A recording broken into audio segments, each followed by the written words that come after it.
Today on Armchair Authentic, we want to take a moment to honor and thank our veterans. To everyone who has served and sacrificed for this country, we are deeply grateful. Your courage and dedication have protected the freedoms we often take for granted. It's because of your service that we get to live and thrive in this incredible country. You and your families have given so much, and we don't take that lightly. We remember your commitment, the long days and nights, and the risks you took to safeguard our future. So on behalf of both of us and the whole Armchair Authentic community, thank you for your service, your resilience, and the example you set for all of us. And to each of you, may God bless you, and may God bless America.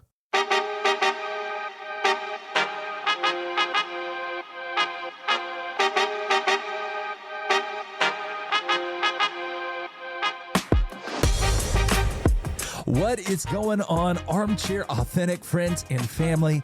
It is so great to have you back for another episode of the podcast with Rhett and Justin.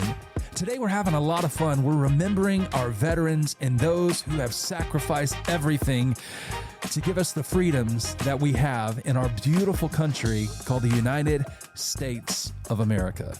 Now, before we go any further into that conversation, I do want to take a moment and say thank you to every single one of you who are new to the podcast. Man, your follows and your comments mean so much to us. In fact, if you haven't already done so, can you do this for us?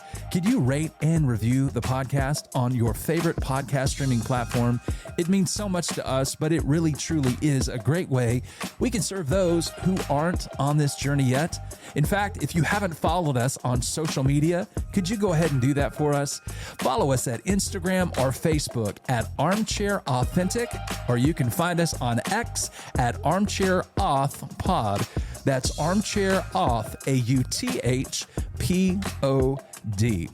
There's one last thing that I would encourage every single one of you to do, and that is, if you're enjoying this podcast, would you do Justin and I a favor? Would you take out your phone right now, copy the link, and send this episode to a friend? Man, that would mean so much to us. Thank you. All right, guys, now on to the conversation between Justin and I. You guys ready? Here we go. Well, I think it would be only right to start this episode to address really the elephant in the room. We're not talking Roll Tide. We're not talking Alabama. This is not a football thing. But the whole elephant in the room here is, at the time of our recording, we don't know the results of the election. We do not. As you guys are listening right now, obviously, we all know what happened. Or we think we do. You're right. It might not even be decided by now. Who knows what's going to happen? Historically, for the most part, unless you go back to 2000 with the whole hanging chads when it was Al Gore against George Bush. George W. Bush. The recount, that took forever. But more than likely, we'll know the outcome by the time that you're listening. Mm-hmm. We don't know the condition of your minds right now, your hearts, no matter who you voted for. Right. So we get to kind of come across this podcast episode with a little bit of innocence. But I did want to start it out, Rhett, because I think we'll really be celebrating our veterans today and just people, just that mindset of sacrifice. And it really goes in both ways, because just to start it out before we move forward, because we understand this is heated in our country. For those who aren't in America listening to this, we just went through our presidential election season. And it's a very polarizing deal. Mm-hmm. It's not like hey, we're okay with this side and this side's okay, but we love this. Sometimes it turns into just a bitter hate for one and a crazy love for the other. Yeah. And so we don't want to just jump right into it without at least addressing something. Mm-hmm. And once again, we get to do it with the innocence of having no clue what the outcome is. But I hope that if we were talking live, this is the same thing I would say and that you would say no matter what. And it's because all of our listening audience, I would think that there's a lot of you who do follow Christ, and you have the worldview that we have. We are Christ followers, but we also know there's a good part of our audience who you're not a follower of Christ. And we're going to talk from our worldview. We love our country, as we even started in this podcast. We are so thankful to be part of the United States of America. We think it's the greatest country in the world. Yeah. We love our freedoms. We're so grateful for it. But even above country, to us, our worldview is we have one king, and it's Jesus Christ. And so we go by these two commandments that whether I like the outcome of something or not, what we were instructed to do by the one we're following is love the Lord your God with all your heart, with all your soul, with all your mind, and all your strength. And we could get into that if we wanted to. We're not going to, but we could take a whole endless episodes on what that really means if you break down heart, soul, mind, and strength. But it's basically saying everything that's in you, we love God.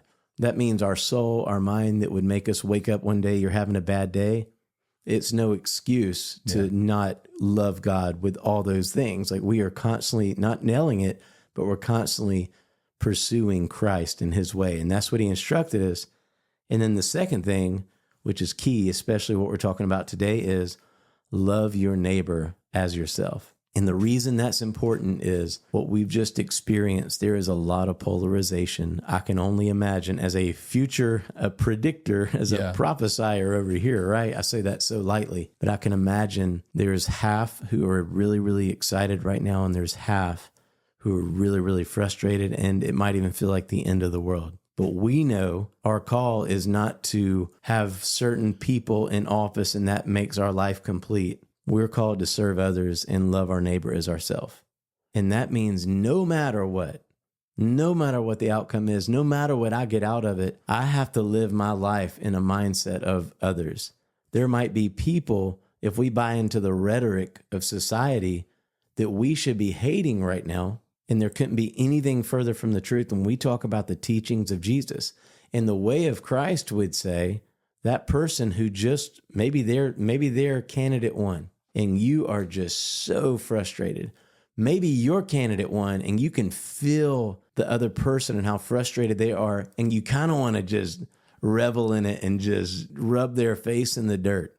Our worldview and our disciplines as followers of Christ, and if you're not, we invite you to join us on this crazy adventure of being a Christ follower. My goal is not to revel or to gloat or to live in bitterness or toxicity if your person won. My goal is to look at you as the most invaluable creation. You cannot put a value on your life. You were created by the creator of the universe.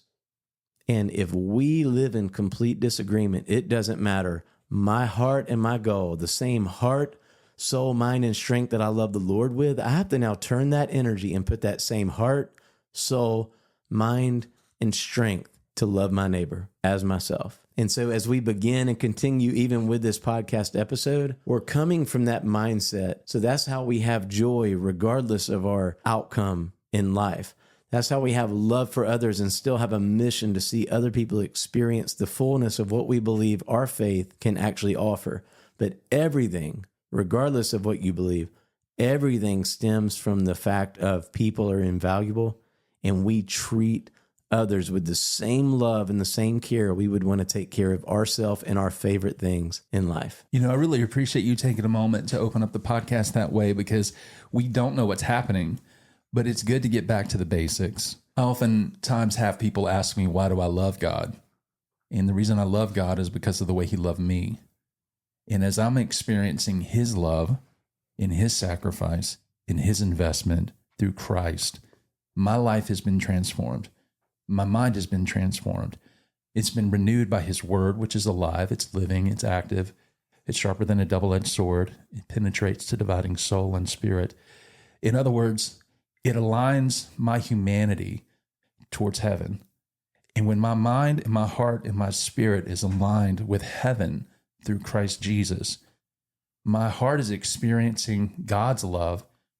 And because I'm experiencing God's love, it then gives me the ability to love others. Like I've never been able to love people truly until I've experienced love myself. And so when I'm hearing you say, yes, the basics are we're called to love God and to love people. And I'm thinking for somebody who is not walking in faith or the relationship with God and experiencing that type of love, that can seem really impossible. And it really is in a very divisive, polarized culture. Yeah. And so the beauty as a Christ follower is we're experiencing a love that ultimately came from a sacrifice. We mentioned Veterans Day. Veterans have served, they've sacrificed everything, they've invested. And I know our veterans are still with us, but there are even those we celebrate on Memorial Day who have given their lives for us to experience freedom. Yes. Well, this is why I love God, because he gave his life, his one and only son, Jesus, so that we could experience freedom. And that freedom is from the polarization and the divisiveness that happens in the world. And so we're able to disagree and maybe not like an outcome, whatever has happened, but we still have peace because we can love people only because of the way God has loved us. And so we might listen, this is definitely not a political podcast at all by any means, but right. I think it's important to understand that you can disagree with a decision and still love somebody. Yeah. You can disagree with an outcome and still love somebody. Right on. And I think we're living in a world, I know it's like everybody's saying, well, if you don't agree with me, then you don't love me. And that's not the truth. Like, I don't always agree with some of the decisions my son makes, and he's an amazing kid, yep. But it doesn't change my love for him. Yeah. I mean, I love that kid so much. I'd give my life for him, regardless if I disagree with what he thought here or what decision he made. It's this unconditional love. And so I can love those that I disagree with, or I can love those whether I'm rejoicing or sad and whoever got elected or didn't get elected, because my hope is not in this world. My hope is not in a politician. My hope is in God, and my heaven is truly our home. Yeah. We're just passing through on this earth, and I'm grateful and I'm thankful for the breath I breathe. And I might not agree with whatever the decision was in America, or I might have agreed, but it doesn't change the foundation of what God has done in my life and is doing in and through me. And so I think that's the beauty of Christianity in its purest sense, is that you're really experiencing a love. You can't, everybody's like, well, prove it, all that. Like, I can't prove it. It's just my experience. Mm-hmm.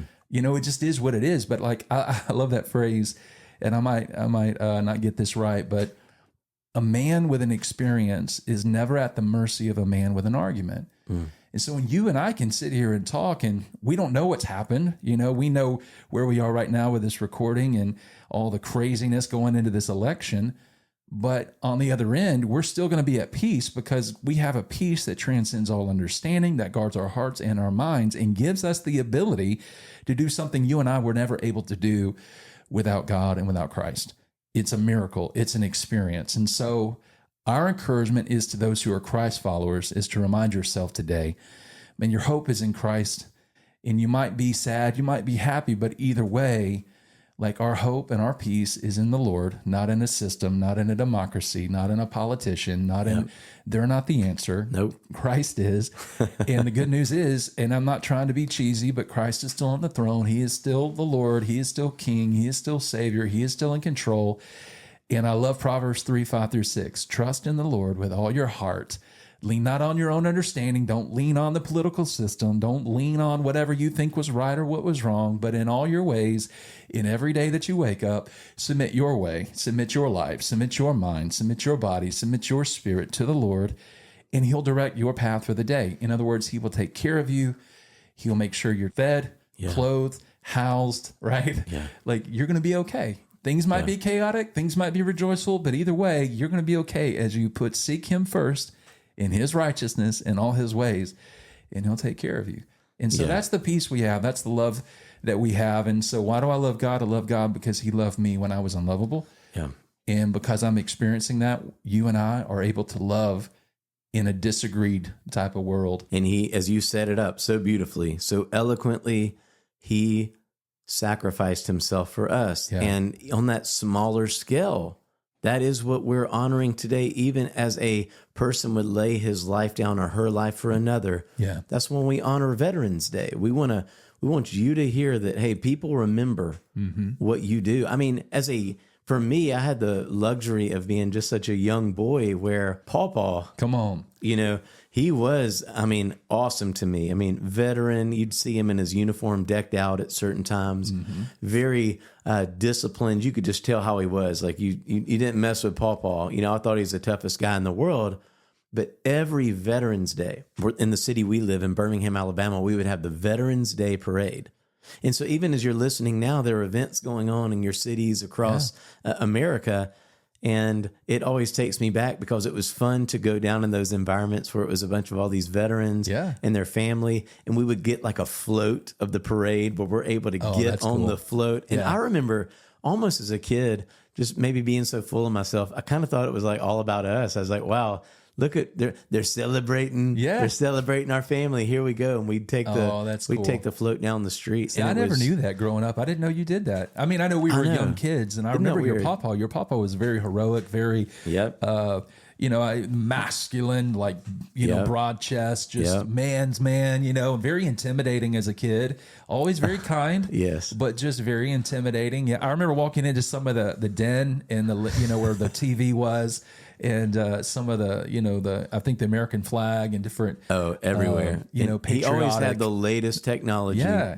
But he also had the flag was strewn everywhere. It was beautiful. Yeah. And it was almost like as me and you began hanging out more. Yeah. We have our separate life, but as our life kind of became more together as you guys adopted me into your family a little bit. Yeah. I mean, there's no doubt Rhett Barton was it's not even unofficial. You're as family as it gets to all of our family. Even when they see you, it's like, hey, Rhett, just like they would anybody. But I think that I was enjoying our time. So I probably kind of skid away a little bit from being in the parades and missing that because we're doing more of our young boy things. But it's funny how those early years that impacted me. Thinking back to those. I mean, even as you said, Memorial Day, all these holidays, we love like any type, Memorial Day, Labor Day, Veterans Day. For us, it's the fireworks, it's burgers, hot dogs on the grill. Those are some of the greatest memories to this day. Yeah. Me and my 4 boys, my wife, we have my dad, my brother over, and we make it an event. Yeah, it's enjoying it's remembering the sacrifice and the investment that people have made to give us the freedoms to be able to enjoy our family and to create these type of memories. And that's what I'm so thankful for. I know you and I were talking about the food that we make and everything. You're talking about grilling burgers and everything. And I know this is like a rabbit trail, I'm just kind of bouncing here. We're used to that. But cheddar dogs, listen, guys, if you've never had a cheddar dog, you are missing out. I mean, if you're still grilling hot dogs, you're still in elementary school. You better be careful. Saying, like, hot dogs ain't got nothing on a cheddar dog. We're talking sausage infused with jalapeno and cheddar cheese. Johnsonville, you are not a sponsor, but you will. I will call your office this week and we'll get you on the podcast. Because if you'll send me an order of the Johnsonville, cheddar dogs, you ought to try it. Like if you're a hot dog person or you're not, like you ought to just, when you're going through Publix, you're going through Kroger, you're going through Albertsons, you're going through whatever your grocery store is, Fred Meyer in the Northwest, go grab you some Johnsonville cheddar dogs. Johnsonville will change your life. Rhett is already creating another polarization here. Did you hear how he set it up? Hey, Armchair Authentic family, it's Rhett here. Justin and I talk a lot about community, passion, and doing what you love. And that's why we're excited to share one of our absolute favorites, Yellowhammer Coffee. Yellowhammer Coffee isn't just about amazing coffee. It's about people. And here's the thing. Even if you're not local, like me and Rhett, you can still enjoy their award-winning coffee with an online subscription. You can have their fresh roasted beans delivered to your door weekly, bi-weekly, or monthly. Exactly. And for those of you who are lucky enough to be local, you can swing by one of their 7 drive-through locations today and grab your favorite brew. Listen, whether it's that Beach Bum Frappe or one of their seasonal slammers like the Surf's Up, it's quick, it's easy, and trust me, it is totally worth it. And let's not forget, they've got a national award-winning coffee roaster, so every cup is crafted with quality and care. So whether you're ordering online from afar or driving through in Mobile, Yellowhammer Coffee's got you covered. Now, here's what I want to encourage you to do. Go to yellowhammercoffee.com. That's yellowhammercoffee.com and get ready to fly high and hammer down with Yellowhammer Coffee. Yeah, grab your cup and become part of the hashtag YellHamFam. And remember, tell them Rhett and Justin from Armchair Authentic sent you. Rhett is already creating another polarization here. Did you hear how he set it up? Oh, man. Either hot dog or cheddar dog. You have to have one way. I voted for hot dog. Rhett votes for cheddar dog. But it changed your life. Here's an example. I made one for you the other day. You made me one. And you're like, and God, I ate it. And I thought, good. And I thought, you know, the policies are all right on this hot dog. They're okay. I don't completely think it's all that compared to this, but I could go with that a little bit. Well, I love jalapenos. I love cheese. I love sausage, and it's all wrapped up in one. And it's so good. And you know what it is? It's sausage. It's not a mixed meat of just whatever leftovers been put together. Yeah, no, I mean, that's good. I mean, do we even want to talk about what's in a hot dog? I don't even think the people that make hot dogs know what's in a hot dog. No, we don't want to know what's in the sausage factory. we like the sausage factory to ship it out, but we don't want to see it get made. I don't want to know. No, I don't do not run that. Somebody told me the other day, talking about meatloaf. We're talking about food for a minute. Here we go, down another rabbit hole. I love meatloaf. Meatloaf is amazing, but then they started telling me how it was made. Don't and tell I was me, like, Rhett. Do not tell me. I don't want to know. I did not want to know that. It's the greatest. So if you know how meatloaf is made, it's just mixed meat. You're all gonna go kind there. of. Yeah, well, I'll Do not. I'll leave you alone. Anyway, it's delicious. Summer will surprise me with a meatloaf certain nights. I love it's childlike. It reminds me of being a kid. There's something about the ketchup you put on the top. Yeah, well, some people either like ketchup or they like it. I don't know. They make like a dry meatloaf. I'm not a fan of that. That's kind of like, no, I want give me the ketchup. I mean, I want it soused. I like getting like a burger. Yeah. I'll throw a burger on a skillet, but not even make a burger, and I'll just do like a sirloin. So I'll take that burger meat and I'll put ketchup on it. That is just one of my favorite things to do. So you will just put hamburger meat in a skillet. You won't put salt or pepper on it at all? You just eat it? No, I'll do that, but I won't put it on a bun. Okay. I'll take it off, maybe make a couple of them, put ketchup on the top, and then make like some green beans or some corn, and I've got me a meal. And it takes me back to my mama. Okay. I would always go into a room where there was a TV. So I grew up where the family's meeting at the table. I would have my tray because I had to watch my lineup of Mr. Belvedere. Oh my gosh. You're bringing back so many memories. The Newhart Show. Oh man. Cosby Show. Yeah. A Different World. Come on. You had the whole Fresh Prince of Bel-Air. You had certain lineups where those came on different nights, and I would have to sit down and eat my meal, just looking up, thinking life is. And you good. had to sit in front of the TV at that moment because there was no DVR, there was no TiVo, there was no like recording things and watching it later. You had to catch it in the moment. And my friend, if you missed it, you missed it. I mean, what are you going to wait? Yeah, how are you going to catch up on that episode? I mean, a rerun 3 years from now? The next day. Oh man, did you miss that? Yeah. Anyway, I was watching this meme the other day on social media, and it was a scene from, oh my gosh, the school Zach. of Rock. No. Oh, Zach and Kelly. Saved by the Bell. Saved by the Bell. Yeah, and I'm watching it, and it's one of those episodes where they have like a band. Oh, it's just kind of cheesy 80s music. It's so lame, but when you're that age, it's kind of cool. You know, it's like, wow, I'd like to be in that band. And so, where did that accent come from? Man, I'm a valley man, a valley girl. Yeah. And so, but they're doing their thing, and I don't know if it's like how people take the meme and put their own background noise, or if it was really just the sound they were making before they put music and piped it in. Yeah, but it's them just playing. I think it was more of a spoof. And it's got Zach just jamming on that guitar, like lead lines, but it's like what it really would have sounded like based on what he was playing. Okay. And it's got like click, click, click, click, click. I mean, it sounds so awful. Horrible. And then you got like someone singing over here, like trying to sing, and it's just terrible. And it just made me laugh because it took me back once again to a kid. I thought that was them really singing, them really playing, and how awesome they must be in that band. And these are all the memories that come from Veterans Day for you. These are, I mean, it's it is amazing. Remember we rabbit trailed. I know. You rabbit You're trailed welcome. me to Cheddar Dogs. Cheddar Dogs down. This is the part of your meatloaf. Let's get out of the rabbit hole then. Yeah. Okay. Let me bring us back. Bring us back to Veterans Day. Another great memory of celebrating soldiers. We took the family a few years ago, probably 3 years ago, to the Tomb of the Unknown Soldier in Washington, D.C. Beautiful. If you've never been and you get a chance, it really is. It's something special. It's a bucket list item. It really should be. It should be. Because we got there. We did the long walk to get there. You didn't ride the tram? No, it's kind of cheap. It's like, family, we can walk. Y'all young. Come on. Yeah, you just took the subway. You got off the subway. You walked to the thing, and you're like, there's a tram that take you up the hill. And you're like, nah, we'll walk. No, I did save $20. We did the same thing. We're like, I'd ask somebody, how far is it? They're like, well, about 15 minutes.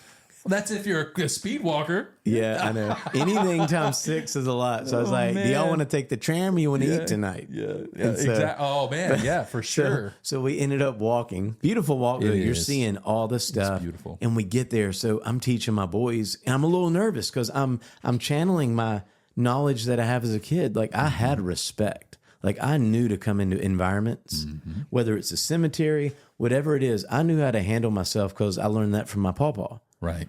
And you do not show any disrespect. You're quiet.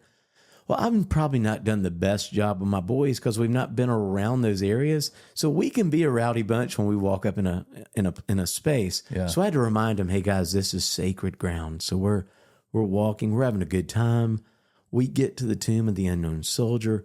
We studied where the best place to be, which by the way, for our Armchair Authentic listening audience, let me tell you one of the best spots. Yeah. If you're in the stands and you're looking at the tomb, go to the right. Far right corner. Far right corner Yeah, you up told front. me. You told me that when we had our experience, and I'm glad that you did because that is truly the best place to be. That is where the soldier walks in. That's where they exchange. They have the changing of the guard, and it's right there in front of you. That's a great thing in theory.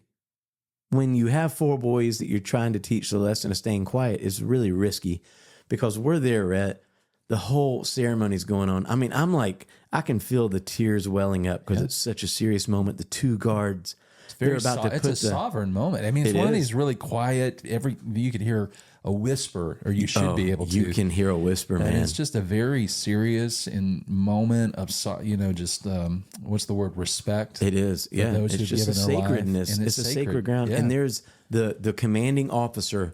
Basically, you have the new soldier who's taking over, and he receives the inspection in front of everybody. And you're basically right there watching the inspection. Yeah, They're so you checking have guns. So for people who have never been, there is a soldier who's guarding the tomb and walking back and forth, guarding it, doing Day and night, day and 24/7. And then the guard comes out around the right side, and that guard is inspecting the new guard that's going to replace the one that's currently out there. So there's actually 3 people out there. There's Yes. the one in front of the tomb. Yes, and there's well the said. captain, and that captain is meeting with a new guy that's replacing the one who's about to walk back and The forth. most strict guidelines, Unbelievable, too. because Like, it has to be. I mean, we should have done the research before this conversation, but it's down to the T. Bro, I mean, I'm nervous watching it. Like, my gosh, he looks great to me. Let him go. Let him go serve. But it's like, I mean, they're inspecting everything. The And highest form of excellence in every aspect of their uniform, their appearance. And you feel it their out gun. there. It makes you recognize the country we're in. And you, obviously, I won't take it deeper yet. Us as Christ followers, you can take that into a whole nother level spiritually, the disciplines we should have. That's another episode. But in what it takes to serve and protect a country like ours, the excellence, you cannot have any slip up. And it even goes down to the changing of the guard and the perfection and the excellence. You feel the moment there, and the hairs on your arm are sticking up.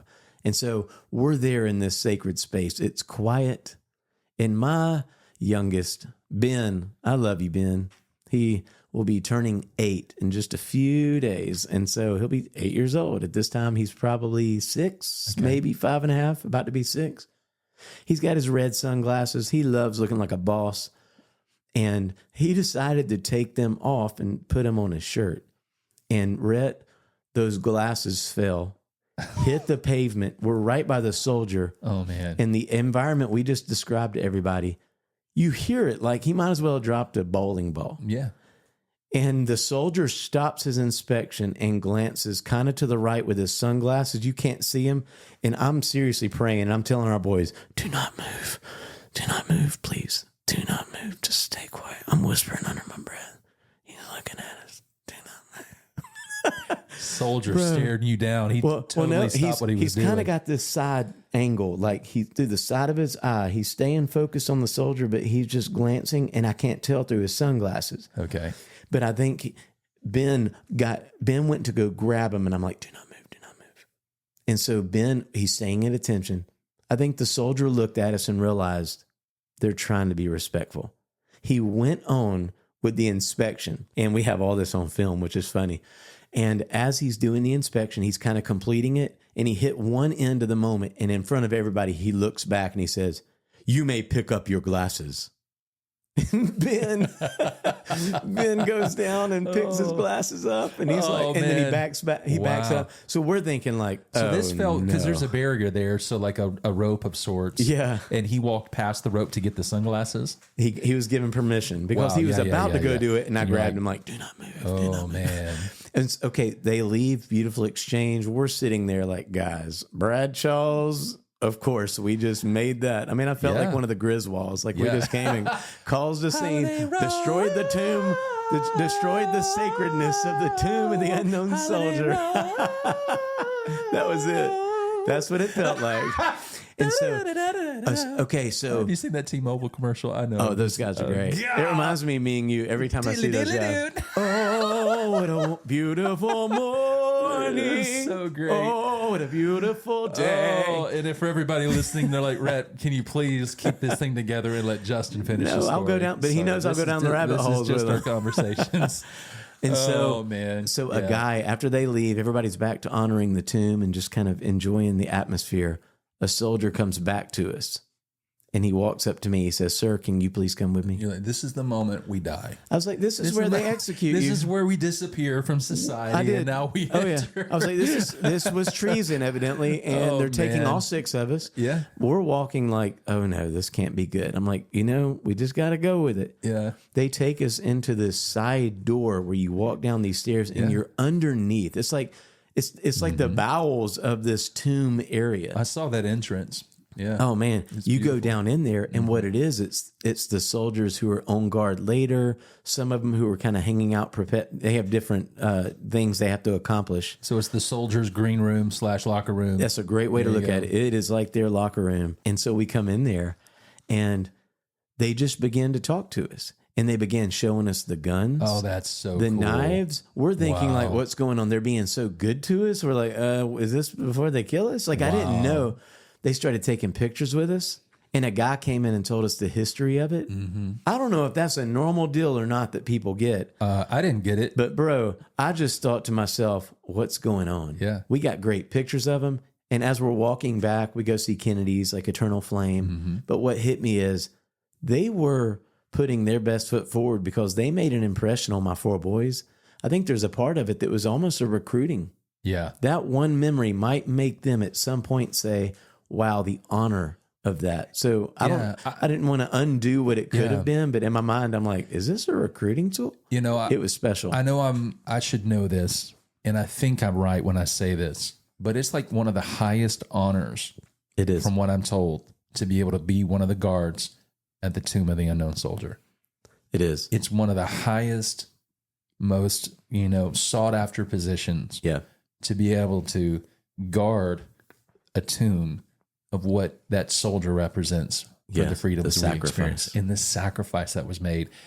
And so when you actually have that understanding and you're there, I remember our experience, I didn't get that whole back locker room. I was kind of hoping. I was like, hey, me, I'm kind of lingering around. I mean, my son's, he's, I don't know, what is he? Who's the guy 14, peeping in the 15 door? Or whatever. Well, there's a restroom right beside that door. So it's like, let's go to the restroom here and see if we can just kind of hang out for a moment. My wife's like, let's just keep moving. I'm like, no, I'm like, Max, come here. You're young and sweet and cute and whatever, we'll see if they'll create a father-son moment for us. And it didn't happen. But no, I just seriously though, on that right side, like if you're facing the tomb, you want to be on that right side on that first step, man. Yeah. I mean, that's where it's at because you're right there engaging.